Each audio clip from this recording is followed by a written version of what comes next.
Vamos pedir para que o Espírito Santo fale conosco nesta manhã, amém? Vou pedir, antes da gente orar, agora a gente tem que voltar a pedir isso, né? Fazer esses pedidos. Vou pedir para que a gente evite de caminhar pelos corredores, tá bom? A não ser que haja uma necessidade mesmo. Você mantém a criança que está com você junto de você, não deixa ela correr pelos corredores, tá bom? Não chute a cadeira do irmão da frente, porque tem irmãos que têm tique nervoso, né? Você tem tique nervoso, depois do culto o pastor Ronaldo vai orar por você, tá bom? Você parar de ficar chutando. Tem gente que corta a unha na hora da mensagem, irmãos. Sabia? Teve um irmão que outro dia quase teve que tomar uma antitetânica, porque estava lavando o templo e entrou uma unha no pé dele. Então, tem hora para tudo, né, gente? Não é verdade? Eu já vi gente na hora da mensagem lixando a unha. Não dá, né, irmãos? A gente tem que estar concentrado naquilo que Deus está falando com a gente. A gente tem que ser, nessa hora é a hora da gente ser Maria. Você lembra de Marta e Maria? Maria não estava nem aí para o pão de queijo, para o cafezinho que iam servir para Jesus, para os convidados. Ela queria ouvir Jesus falar. Estava ali empenhada naquilo, concentrada naquilo ali. E ela foi, e Jesus concordou com ela.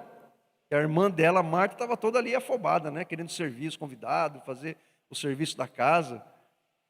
E Jesus disse para Marta: olha, sua irmã escolheu a melhor parte, e não vai ser tirada dela não. A questão é se a gente sabe aproveitar a melhor parte, né? A gente tem que saber aproveitar a melhor parte que Deus dá para a gente. Amém? Vamos falar com o Senhor? Senhor nosso Deus, nosso amado, bendito Pai, nós te louvamos, nós te glorificamos, nós te bendizemos, porque o Senhor é bom, o Senhor é um Deus tremendo, Pai amoroso.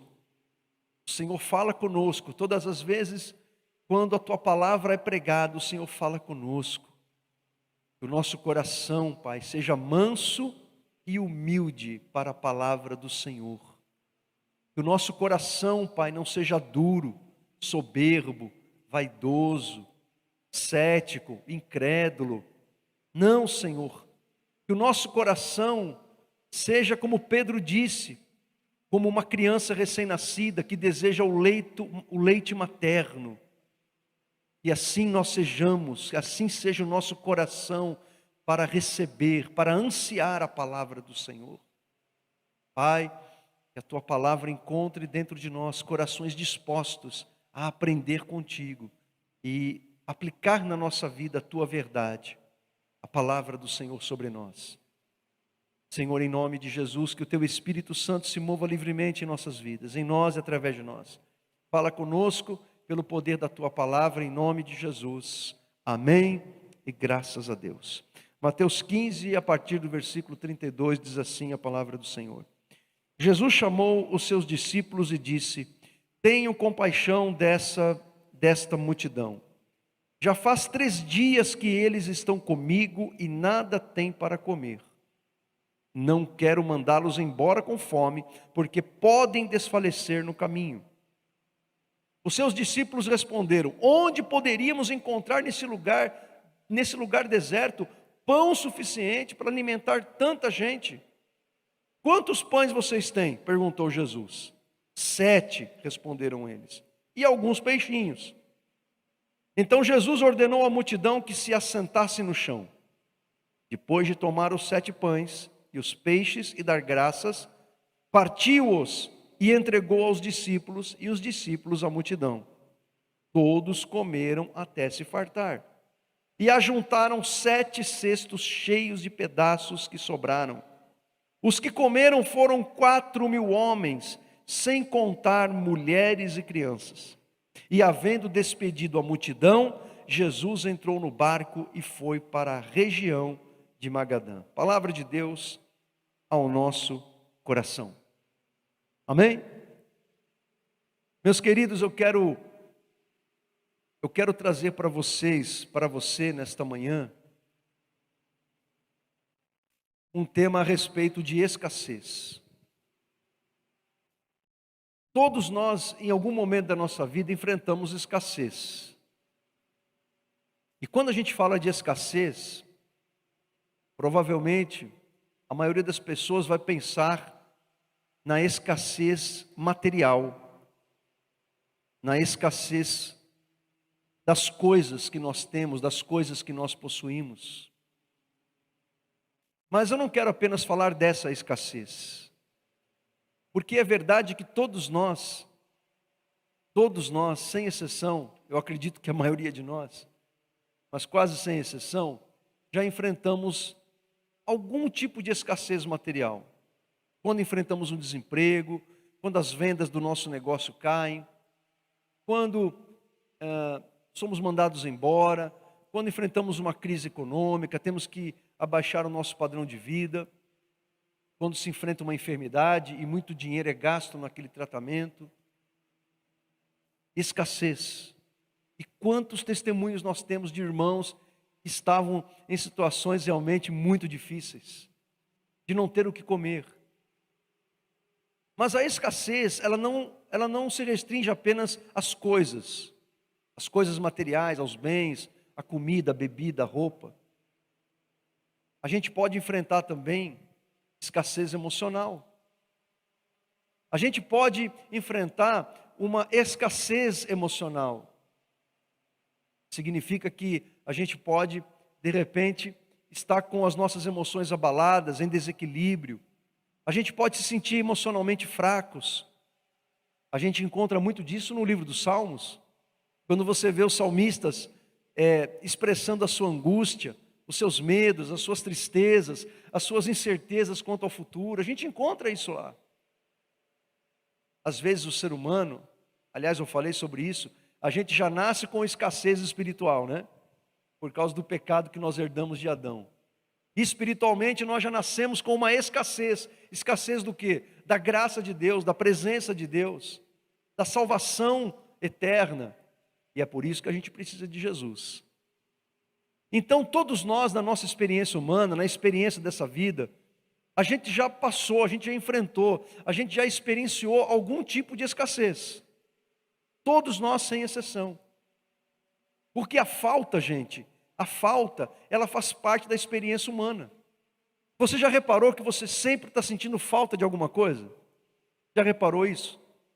É por isso que a gente tem que tomar muito cuidado com as propagandas da TV. Porque as propagandas da TV, elas estimulam a sua insatisfação. Elas estimulam aquilo que é próprio do ser humano, sentir falta. Nós sempre estamos sentindo falta de alguma coisa. A gente sempre está correndo atrás de alguma coisa. A gente está sempre correndo atrás de algo que vai preencher o nosso coração, a nossa mente, o nosso tempo, a nossa felicidade. Faz parte do ser humano sentir falta.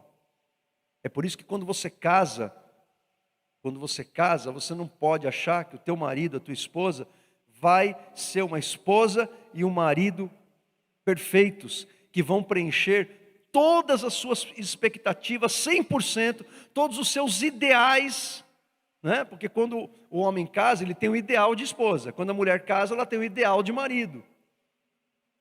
Só que a vida é um confronto entre o ideal e o real. A vida é um confronto entre aquilo que idealizamos e aquilo que é a realidade da vida. Então é por isso que quando você casa, você sente essa falta, às vezes, ou algumas vezes. Ou se o casamento estiver em crise o tempo todo, né? De que o outro não é aquilo que você esperava.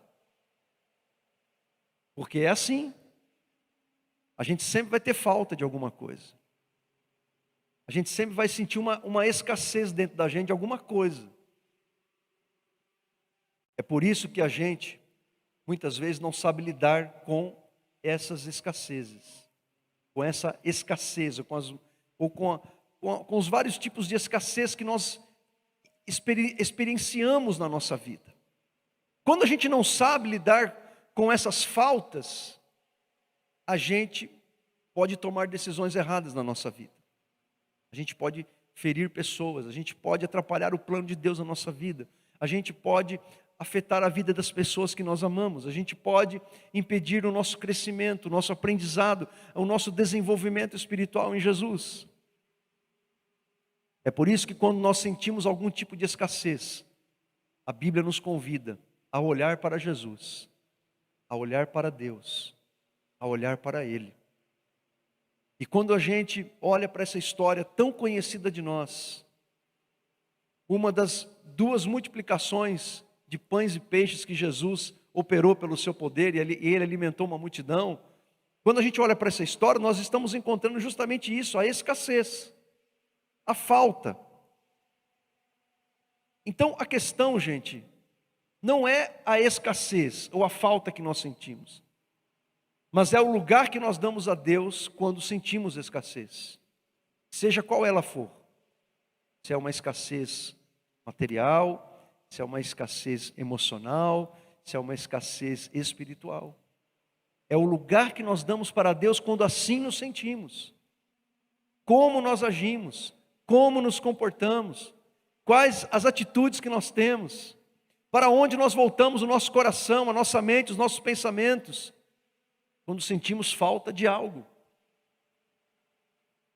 Então, você com Deus na escassez. Esse é o título dessa mensagem. Você com Deus na escassez. Porque uma coisa é você na escassez sem Deus. Outra coisa bem diferente é você com Deus na escassez. É isso que essa história nos ensina. Você com Deus na escassez, primeiro. Você com Deus na escassez, primeiro. Deus, Ele conhece a sua vida. Quando você está passando uma escassez com Deus, você não está sozinho. Você não está sozinho. É interessante como nós, crentes, cristãos, que conhecemos a Deus, quando enfrentamos certas crises na vida, a gente age como se nós não conhecêssemos o Senhor. Você já se encontrou assim? Você se reconhece naquilo que eu estou falando agora? Você já se viu assim? Você já se reconheceu assim? Você está enfrentando um problema, uma situação, ou uma escassez qualquer, e de repente você se vê agindo como alguém que não conhece a Deus. Então a primeira coisa que a gente tem que entender, quando enfrentamos algum tipo de escassez, e que a gente tem que se lembrar, a gente não pode esquecer, é que nós não estamos sozinhos. Nós não estamos desamparados. O Senhor, Ele nunca nos deixa. Ele está conosco. E Ele sabe de todas as coisas. Primeira coisa que devemos saber é que Jesus, Ele conhece as suas necessidades e Ele se compadece de você. É o que aconteceu, o que está descrito no versículo 32.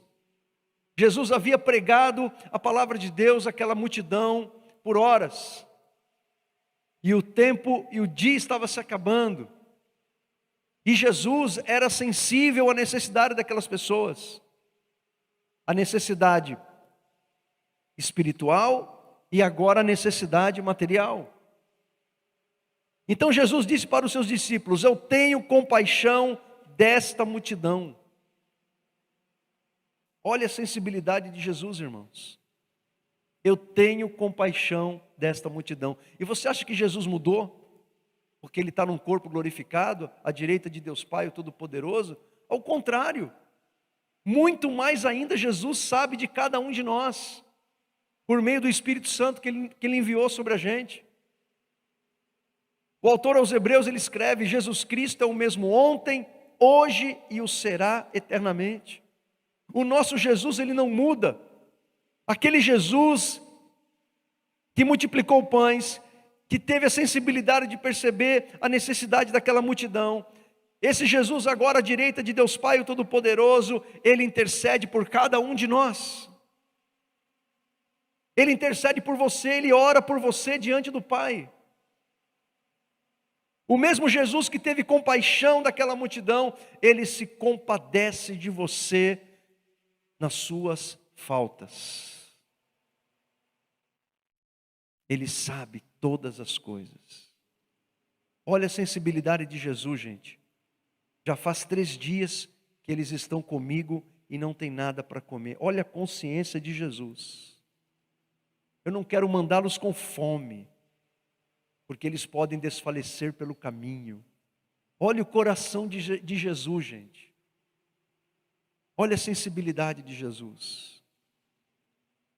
E essa mesma sensibilidade, esse mesmo conhecimento de Jesus, Ele tem por você, pela sua casa, pela sua família, pela sua igreja. Ele conhece as suas necessidades. Ele sabe tudo de você. Eu já citei aqui por várias vezes o Salmo 142, quando Davi escreve assim: quando eu estou perdido, quando eu estou jogando a toalha, quando eu estou quase desistindo, o meu Deus sabe o que eu devo fazer. O que Davi estava falando? Ele está falando de escassez de conhecimento, escassez de direção, escassez de sobriedade, escassez de conhecimento, porque muitas vezes a gente tem falta disso, e tudo bem, porque isso é próprio da gente, o não saber é próprio do ser humano, vou falar disso agora, mas Ele sabe, Ele conhece, Ele não nos desampara. Você pode dizer amém?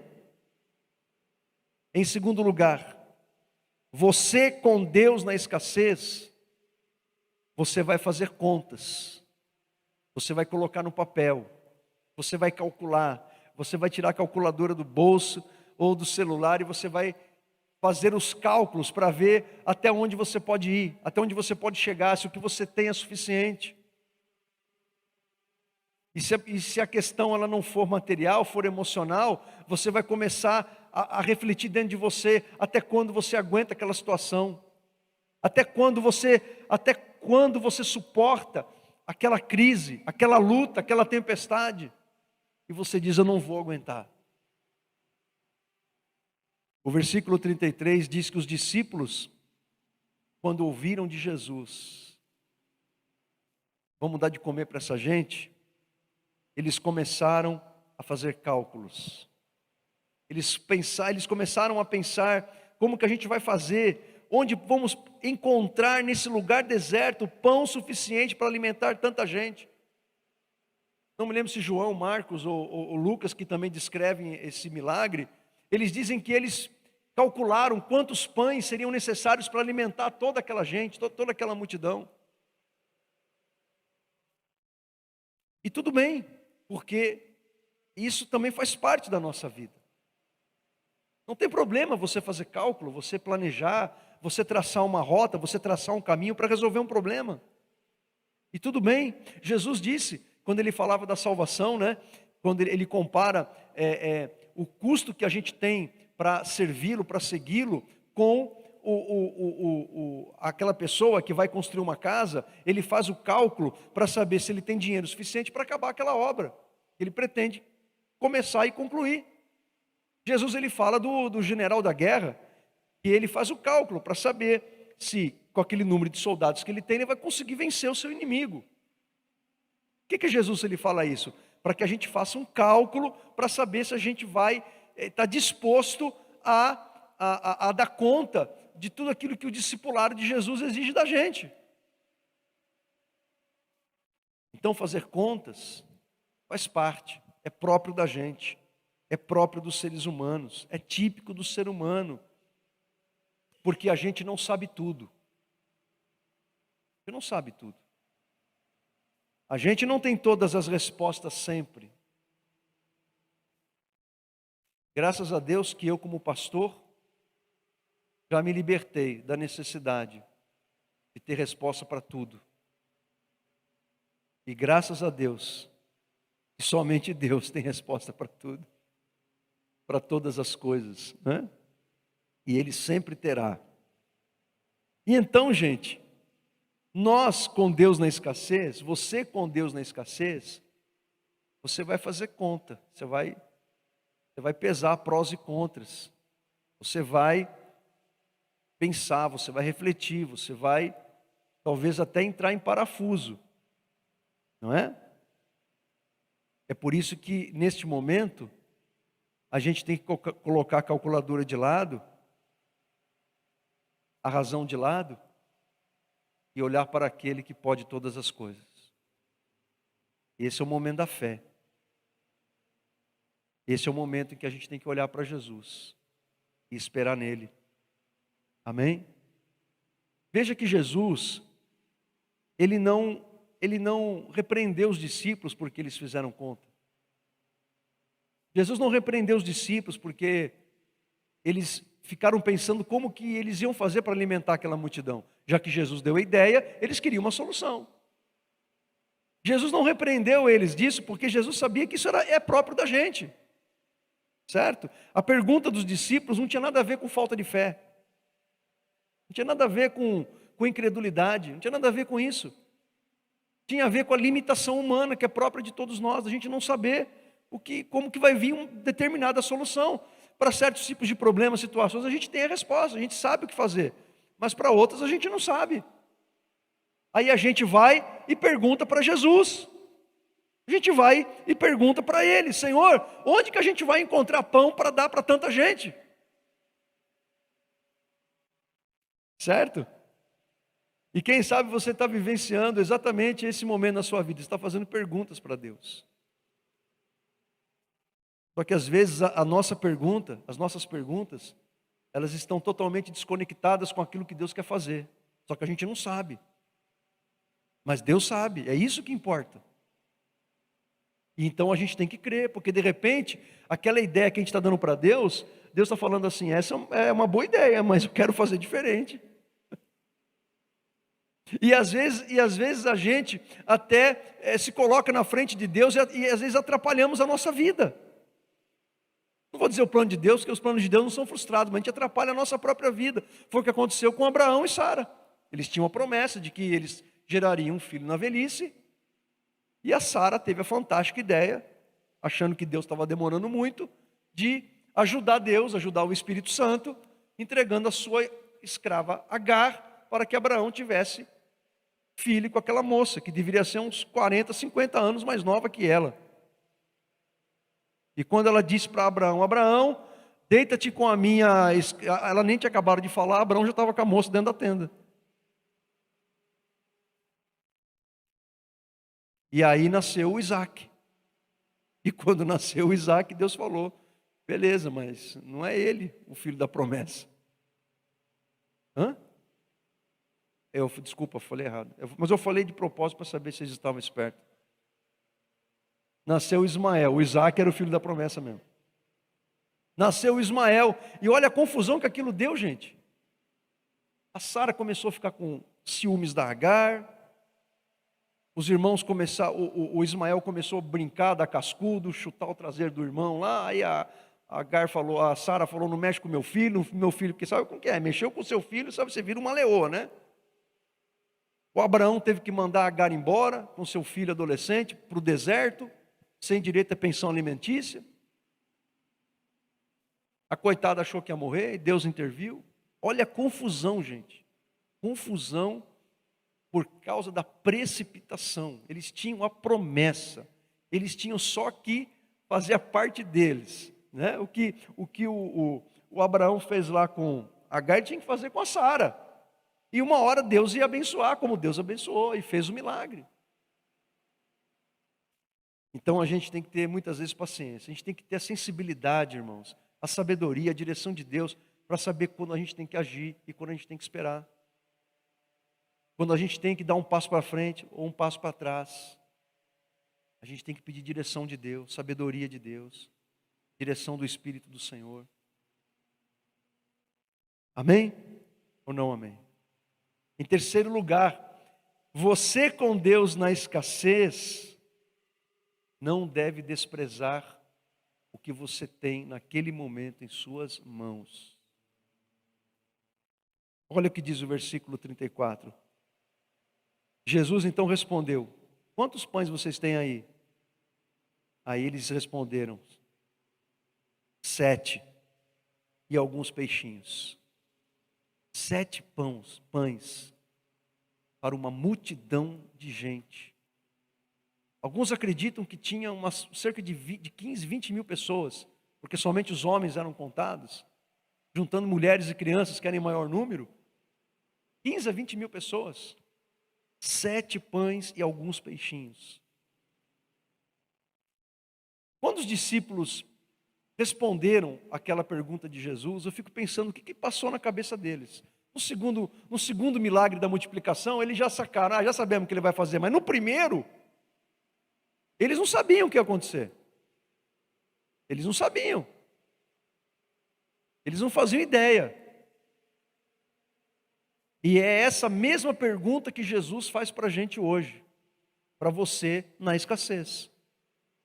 Jesus está perguntando, quais os recursos que você tem hoje? O que você tem hoje na sua mão? Quais os recursos internos que você tem?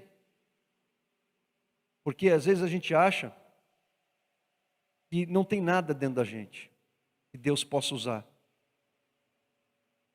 E às vezes há muita coisa boa dentro de você aí que Deus quer usar. E começar por aí a transformação dentro de você. Eu já disse isso para muitas pessoas que buscaram aconselhamento com a alma arruinada, com a alma destruída por alguma situação. E a pessoa chega e fala assim para mim, eu não tenho mais forças, eu não consigo. Aí eu falo assim para ela, mas o que te trouxe até aqui? O que trouxe você aqui? Como que você chegou aqui? Como que você abriu tua boca e falou para mim o que está acontecendo com você? Porque existe algo aí dentro de você, existe um resto de força que está aí dentro de você. Há algo dentro de você que está fazendo você reagir, a ter uma reação, a se levantar. E isso vem de Deus, vem do Senhor. Então Deus pergunta para você, o que você tem aí, na tua mão, à sua volta, dentro de você? De repente um conhecimento que você adquiriu ao longo da vida. Você nem imagina como Deus pode usar esse conhecimento que você adquiriu, como Deus pode usar ele para você sair de uma situação difícil, ou para começar algo novo, algo transformador dentro de você. Deus, Ele não despreza nada daquilo que faz parte da tua vida, da tua história e daquilo que está dentro de você, de conhecimento, de habilidade, de experiência, e até as suas dores Deus usa para fazer algo tremendo por você ou através de você para ajudar outra pessoa. Deus, Ele não despreza nada do que está em você. Às vezes a gente está tão confuso, a gente está tão temeroso, a gente está tão afobado diante da situação, uma multidão e 7 peixes, gente, isso aí é para deixar qualquer um maluco. E a gente não consegue enxergar o que Deus é capaz de fazer com 7 peixes. Com 7 pães e um pouquinho de peixe que tinha ali. Talvez você olhe para suas mãos e diga, mas é só isso. E Deus responde para você, qual o problema? É só isso. Como foi que Deus venceu, como que Davi venceu Golias, gente? Tentaram colocar a armadura do rei Saul, e com certeza devia ser a armadura top. Ninguém deveria ter uma armadura como a do rei, para que Davi, aquele garoto, lutasse com o gigante, mas o Davi não sabia usar aquilo ali. Davi não tinha conhecimento, não tinha habilidade, não tinha treinamento. Davi era bom em quê? Ele era bom em lançar funda. Essa era uma das especialidades de Davi, além de lutar com ursos e leões para defender as ovelhas do seu pai. Essa era a habilidade que Davi tinha. Então, qual que é a sua habilidade? O que você sabe? É isso que Deus vai usar. Não menospreze o que você sabe. Irmãos, vamos parar para pensar nessa pandemia, em que tudo se fechou. Gente ficou em casa. Se eu abrir o microfone aqui e pedir assim para vocês falarem, virem aqui, dar o depoimento de vocês, o testemunho de vocês, quantas coisas novas vocês aprenderam durante a pandemia? Quantas coisas novas vocês tiveram que criar para que vocês tivessem uma renda, uma fonte de renda, e você teve que fazer um curso novo, aprender uma nova habilidade, uma nova capacidade, ou Deus usou uma coisa que você já sabia. E Deus foi te dando direção, Deus foi te abençoando, Deus foi abrindo portas. Para quantas pessoas, não a pandemia em si, mas o que ela proporcionou, foi uma bênção para muitas pessoas, inclusive para muitas que estão aqui hoje. Por quê? Porque você vivenciou isso aqui. E Deus está falando com você hoje. Era um momento de escassez, como ainda está sendo, mas não como foi, né? O ano passado foi muito pior. Era um momento de escassez em que Deus pegou os seus 7 pães, os peixinhos que você tinha, e Deus multiplicou aquele negócio ali. Davi, o que ele sabia era lançar funda. Ele não sabia usar espada, ele não sabia lutar com espada, não sabia usar armadura, não sabia, ele não tinha mobilidade com aquele negócio. Ele até colocou, mas ele ficou desengonçado, aquilo ia ser uma tragédia. O Golias ia acabar com ele. Então Deus usou o que ele sabia. E o final da história você sabe. Quando Moisés estava diante do Mar Vermelho, uma situação terrível, ele olhou para os lados, montanhas, à frente o mar, à sua volta, atrás dele o exército egípcio, o exército mais poderoso da época. Entre ele, o povo de Israel murmurando e reclamando da vida. Ele olha para o alto e ele recorre a Deus. Ele pensa, o que eu vou fazer agora? E Deus fala assim, você tem um cajado na tua mão, toca ele no mar e o mar vai se abrir. Moisés tinha um cajado. Deus usou um cajado. Deus usou uma pedra. A viúva que o marido morreu e os credores iam levar os filhos como escravos em forma de pagamento. Você imagina o coração daquela mulher, gente? Além de viúva, ia ver os filhos sendo levados como escravos. Você imagina o coração daquela mulher? E o profeta pergunta, o que você tem aí? Eu tenho um pouco de azeite. É isso que Deus vai usar. Pega as vasilhas das vizinhas e começa a despejar esse azeite que você tem em todas as vasilhas que você conseguir. E ela foi e fez como Deus havia orientado. E ela pôde pagar a dívida, salvou seus filhos, e ainda sobrou dinheiro para ela continuar tocando a vida e vender aquele azeite que sobrou. Então, gente, é isso que Deus faz com a gente. Nós temos que confiar no poder de Deus. Como Ele diz, os pensamentos dEle são maiores do que os nossos. Como Deus fala através de Paulo aos Efésios, que Deus é poderoso para fazer infinitamente mais aquilo que pedimos ou pensamos. Acredite sempre nisso, você sempre vai estar pedindo alguma coisa para Deus, você sempre vai estar esperando algo de Deus, e o crente tem que fazer isso mesmo. O crente é convidado a pedir para Deus e esperar nele, porque Ele é o nosso Pai, e nós somos os seus filhos. Mas acredite sempre que Deus Ele é poderoso para fazer mais do que você está pedindo, mais do que você pensa. E a gente tem tanto testemunho para contar sobre isso. E em último lugar, você com Deus na escassez, a parte de Deus sempre se manifestará. A parte de Deus. Qual que foi a parte de Deus aqui nesse dia, nesse texto que nós lemos? A parte que cabia a Deus era multiplicar os pães, gente. A parte de Deus era o milagre. A parte dos discípulos não era operar milagre.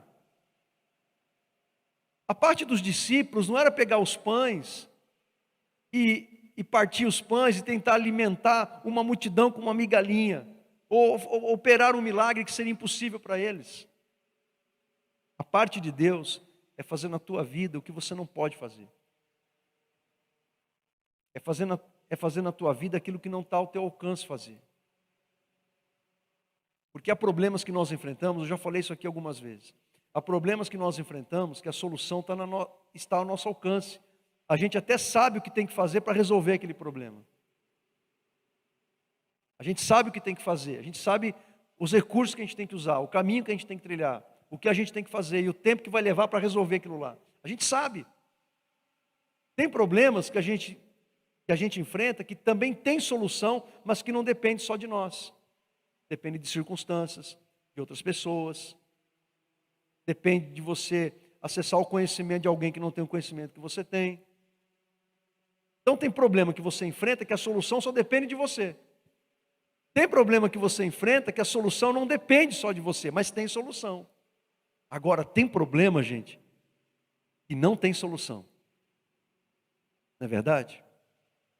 Tem problema que a solução não está nessa terra. Tem problema que enfrentamos que a solução não está nos médicos, não está nos advogados, não está nos psicólogos, não está na ciência, não está no conhecimento humano. Tem problema que a gente enfrenta que o problema não está em nenhum lugar deste mundo que nós vivemos. Tem problema que a gente enfrenta que a solução ela somente está em Deus. E quando a gente enfrenta um problema em que a solução está somente em Deus, a gente tem que entender que essa é a parte dele. Amém? Essa é a parte dele. E a gente tem que confiar nele e crer nele. Qual que é a nossa parte, gente? Qual foi a parte dos discípulos quando o milagre aconteceu? A parte dos discípulos era cooperação. Os pães começaram a ser multiplicados. Então eles tinham que cooperar. Como? Cooperar distribuindo os pães, distribuindo os peixes. A parte deles era obedecer, porque Jesus disse: vão e façam isso. A obediência àquilo que Jesus falou. E a parte deles era também o serviço, porque quando eles obedeceram, eles estavam servindo a Jesus e aquelas pessoas. Então a parte de Deus na escassez é o milagre. E a sua parte de Deus na escassez é você obedecer a Deus, antes ou depois do milagre, não importa. A sua parte é obedecer sempre. O que Jesus manda você fazer nos mandamentos dele? Obedeça. Obedeça. Não há nada tão difícil que Jesus fale nos evangelhos que a gente não consiga entender, gente. Não há nada tão difícil que nós encontramos na sabedoria divina em Provérbios que a gente não consiga entender. Não há nada tão difícil que nós encontramos no Novo Testamento, nas cartas dos apóstolos, que a gente encontra da vontade de Deus para nós que a gente não consiga entender. Então, antes ou depois, a parte de Deus, obedeça. Obedeça. Coopere com Deus. Ajude o Senhor. Não atrapalhe o agir do Espírito Santo. Você sabe que quando Paulo ele escreve, não apagueis o Espírito lá aos Tessalonicenses, essa tradução, ela prejudica um pouco o entendimento do que Paulo está dizendo. Porque quando ele fala apagueis o Espírito, esse verbo dá a ideia de que o Espírito Santo vai se apagar dentro da gente. Mas não é essa a ideia que Paulo está falando. A ideia de Paulo é: não atrapalhem o agir do Espírito Santo em vocês com uma conduta errada. É isso que significa apagar o Espírito. É a gente com a nossa vida desobedecer o Senhor, fazer coisas erradas, e aí o Espírito Santo não consegue agir como... Nós não estamos cooperando com o agir dele na nossa vida. É isso que significa apagar o Espírito. É você atrapalhar o agir de Deus na tua vida. E a gente não quer o melhor de Deus para nós? A gente tem que cooperar com Deus. E temos que servir. Servir as pessoas, servir o reino, servir a Deus. Você com Deus na escassez, Ele sempre conhecerá as suas necessidades. Você com Deus na escassez vai fazer cálculos, contas, mas nunca se esqueça de que Deus pode fazer muito mais daquilo que você pensa, Ele pode fazer e muito mais do que você pede para Ele fazer. Você com Deus na escassez, nunca despreze o que você tem na sua mão e o que você tem dentro de você. Deus pode usar isso de uma forma tremenda para prosperar você, para abençoar você, para tirar você de uma situação difícil. Você com Deus na escassez, Deus fará a parte dele, mas não esqueça de você fazer a sua. Amém? Na multiplicação dos pães, Jesus poderia deixar os discípulos ali deitados, balançando numa rede, e ter colocado anjos para servir aquela multidão. Jesus poderia ter feito isso. Mas Jesus escolheu seus discípulos para o trabalho da cooperação, da obediência e do serviço. Amém? Quero convidar você a fechar os teus olhos, abrir o teu coração. Vamos falar com Deus. Vamos falar com o Senhor.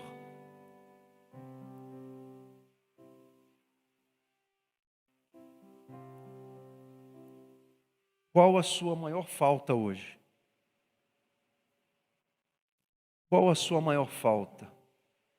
Do que você mais sente falta? Qual a sua maior necessidade hoje? Essa necessidade está dentro de você ou fora de você? Essa sua maior falta, essa sua maior necessidade, a sua maior escassez, afeta só você ou afeta outras pessoas? Pessoas que você ama, pessoas que precisam de você. Essa sua maior falta, essa sua maior necessidade, você tem levado ela a Deus em oração?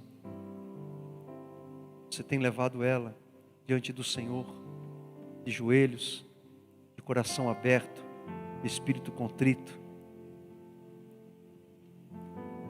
Você tem confiado em Deus? Nessa sua maior escassez, você tem crido no Senhor?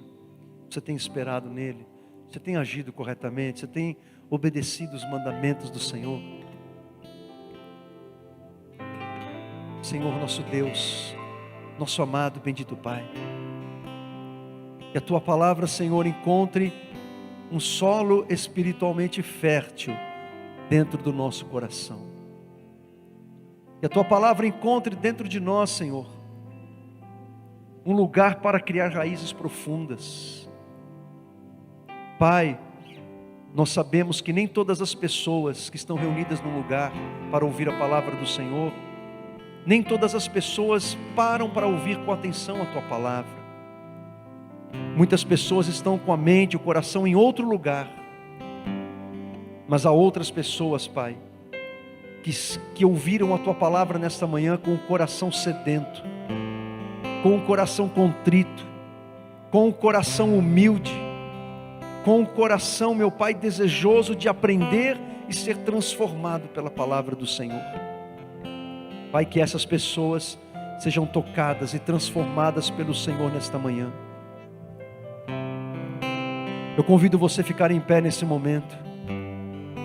E eu convido você a vir à frente, porque eu quero orar com você. Eu quero orar por você. Eu quero interceder pela sua vida. Eu não sei qual a sua maior falta, a sua maior escassez. Aí você pode perguntar assim: Pastor Marcelo, tem alguma falta, alguma escassez aí em você? É óbvio que tem, gente. Eu acabei de falar para você que todos nós temos alguma falta, alguma escassez, algum buraco dentro da gente. E a gente temos que ter consciência das nossas faltas. Quando eu falo falta, é aquilo que sentimos falta. Eu não estou falando de pecado, tá? Quando eu falo de falta, quero convidar você a entregar para Deus as tuas necessidades, a entregar para Deus as suas perguntas sem respostas, os seus problemas sem solução. Quero convidar você a entregar para Deus os teus 7 pães, os seus peixinhos. Quero convidar você a entregar para Deus a tua pergunta: Senhor, como que a gente vai fazer para alimentar essa multidão com tão pouco que a gente tem? Eu quero convidar você a entregar para Deus as suas dúvidas. Vou pedir para que a gente fique mais aqui no meio. Vamos aproximar mais aqui, pessoal. Vamos chegar aqui mais para frente, mais aqui para o meio. Vamos juntar aqui, ó. Vamos juntar aqui, vamos ficar mais pertinho. Eu quero dizer para você que está aqui à frente, que assim como Jesus, Ele conhecia a necessidade daquelas pessoas, e como Ele já sabia como ia resolver aquilo, eu quero dizer para você Ele tem conhecido as tuas necessidades, Ele tem conhecido as tuas lágrimas, e que Ele sabe como cuidar de você. Ele sabe como cuidar de você. Às vezes o cuidado de Deus, Ele vem num instante, Ele vem num milagre, como foi naquele dia. Mas às vezes o cuidado de Deus vem através de um processo, que pode levar dias ou meses. Mas o cuidado de Deus, Ele nunca falta nas nossas faltas. O cuidado de Deus nunca falta na nossa escassez, nas nossas necessidades, porque Ele é fiel e nós temos um Pai amoroso que nos ajuda sempre e sempre. Eu quero dizer para você que essa dor que você está sentindo aí dentro de você, eu não faço ideia do que é essa dor que você está sentindo. Talvez algumas pessoas chegam para você e dizem assim: mas olha, isso vai passar. Ou dizem para você: mas onde está o teu Deus? Ou você não confia em Deus? Porque as pessoas não compreendem a dor que é somente tua e de mais ninguém. E somente o teu Deus, o teu Salvador, o teu pastor que é Jesus, Ele conhece a tua dor, o teu sofrimento, as tuas dúvidas, os seus dilemas como ninguém. E Ele não te condena por isso, ao contrário, Ele te assiste com amor pelo Espírito Santo. Ele te abraça com amor pelo Espírito, pela presença dEle. Ele acolhe você nos braços dEle. E Ele te ajuda, Ele te fortalece, Ele te levanta, Ele enxuga as tuas lágrimas e diz: filha, eu te amo, filho, eu estou contigo, eu nunca te deixarei, nunca te abandonarei, diz o Senhor. Senhor nosso Deus, nosso amado e bendito Pai, eu quero orar, interceder por esses meus irmãos e irmãs que estão aqui à frente, Senhor. Eles estão colocando diante do Senhor as suas necessidades, as suas faltas, sejam elas emocionais, físicas, materiais. Senhor, eu não sei, mas o Senhor sabe, porque o Senhor sabe e conhece todas as coisas. Ah, meu Deus, em nome de Jesus, ouve esta oração, ouve este clamor, ouve esse pedido.